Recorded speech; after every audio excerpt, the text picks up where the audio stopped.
Bismillahirrahmanirrahim. Assalamualaikum warahmatullahi wabarakatuh. Para ayah mungkin sudah familiar dengan kisah Luqmanul Hakim dengan sang putra dan seekor keledai.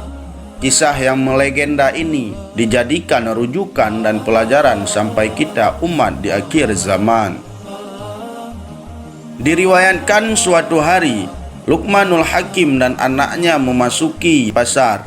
Luqman menaiki keledai dan anaknya mengikuti dengan berjalan di belakangnya. Tiba-tiba sekelompok orang mengatakan, "Lihat orang tua itu, dia naik ke keledai sementara anaknya dibiarkan berjalan." Bisikan orang-orang di sudut pasar. Mendengar hal ini, Luqman turun dari keledai, kemudian meletakkan anaknya di atas keledai, sementara dirinya berjalan membuntuti. Sungguh kurang ajar anak itu.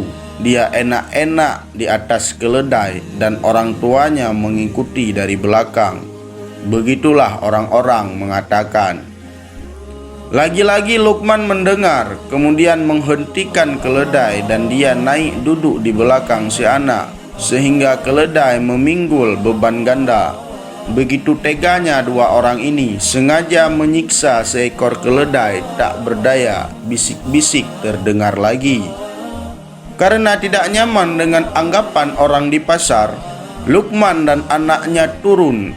Perhatikan dua orang yang berjalan kaki itu, sementara menuntun keledai dan tidak dikenderai komentar seseorang sambil menahan tawa. Maka Luqmanul Hakim pun menasihati anaknya. Sesungguhnya tidak ada seseorang pun yang lepas dari ucapannya. Maka orang yang berakal tidak akan mengambil pertimbangan kecuali kepada Allah saja.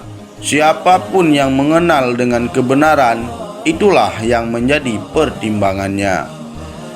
Para ayah memetik hikmah dari nasihat Luqmanul Hakim ini, bahwa seberapapun upaya kita berbuat benar, tidak akan lepas dari komentar negatif orang lain.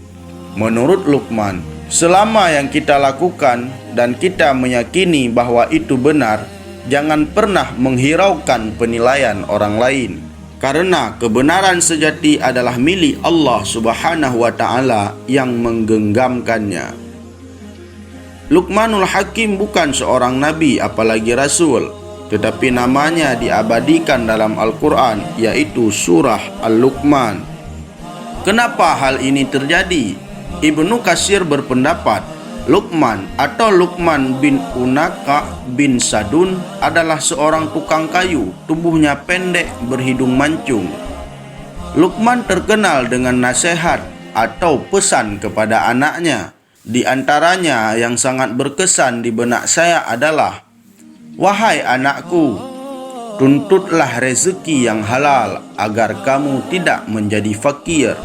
Sesungguhnya tidak ada satupun orang fakir kecuali mereka mengalami 3 perkara, yaitu tipis keimanannya terhadap Allah, lemah akalnya, dan hilang kepribadiannya.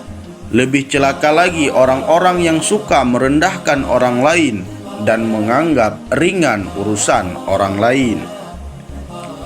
Saya sendiri kagum dengan Luqmanul Hakim, tokoh perenting kelas dunia sepanjang masa. Namanya mengabadi, nasihat-nasihatnya tak lekang ditelan masa. Sosoknya yang diriwayatkan seorang tukang kayu, saya ingat pribadi mulia lain yang juga sangat biasa. Misalnya Nabi Daud, pemuda 18 tahun yang mendaftarkan diri sebagai prajurit di kerajaan Talut yang bersenjata ketapel. Nabi Yusuf, semasa kecil dibuang saudara tirinya, kemudian dijual sebagai budak penguasa di kerajaan Mesir. Dan kisah heroik sepanjang zaman adalah baginda Nabi besar Muhammad sallallahu alaihi wasallam. Dari kecil sudah yatim piatu dan menjadi pengembala kambing. Ketika usia menginjak remaja, menjadi pedagang. Kemudian dipercaya menjadi tangan kanan saudagar kaya Siti Khadijah. hingga diangkat menjadi nabi dan mendapatkan wahyu sebagai penyempurna risalah nabi-nabi terdahulu. Pada dasarnya semua manusia adalah mulia pilihannya. Orang kebanyakan yang diangkat derajat karena keteguhan pada keyakinan. Khususnya Luqmanul Hakim. Tokoh ini ditulis dalam berbagai buku-buku sejarah tentang peradaban Islam, yang diriwayatkan sebagai tukang kayu yang teguh pada memegang amar ma'ruf nahi mungkar, dinasihatkan kepada anaknya. Nasihat Luqmanul Hakim tertuang dalam surah Al-Luqman. Jangan mempersekutukan Allah, berbuat baik kepada kedua orang tua. Sadar manusia dalam berada dalam pengawasan Allah Subhanahu wa Ta'ala. Dirikanlah salat, berbuat baik dan jauhi kemungkaran. Sabar menghadapi cobaan dan ujian yang diberikan Allah Subhanahu wa Ta'ala. Jangan pernah sombong.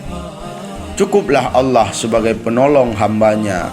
Kita umat di akhir zaman bisa memetik hikmah dari kejadian yang masa lalu.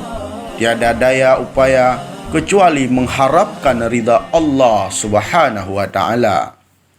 Sebagai ayah, saya sadar belum memberikan teladan terbaik. Salat masih bolong-bolong. Puasa wajib dan sunnah belum sepenuhnya tertunaikan. Tindakan tidak selaras dengan ucapan, dan masih banyak lagi hal lainnya.